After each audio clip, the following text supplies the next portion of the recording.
Bago pa matapos ang taon mga brothers on the wheel, ay naglabas pa ng bagong scooter ang Euromotor Philippines na tatawagin nating Samurai 155i na may presyo na 88,900 pesos.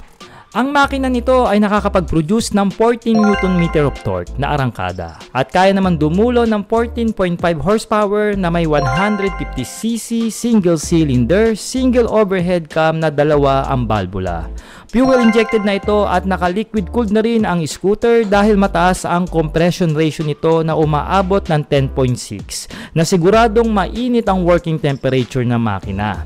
At meron na rin itong features na Enhanced Smart Power Plus for more power and less fuel consumption in engine.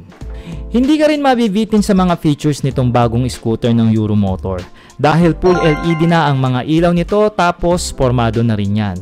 Keyless starting and USB fork ay present na rin sa scooter for the convenient at sinamahan pa yan ng idling stop-start system para mas makatipid ka pa lalo sa gas.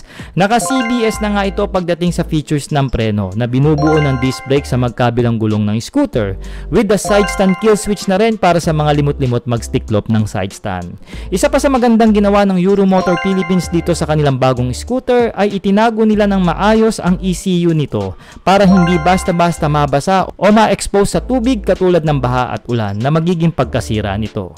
Sleek and sporty look nga ang bagong Samurai 155i ng Euromotors na tsak maraming mga Pilipino riders ang magkaka-interes itong bilhin. At syempre nakadesign nga ng madaling sakyan ang scooter na ito para sa mga average Filipino rider na katulad natin na may taas lang ang seat height na 780mm at 108kg in dry weight naman.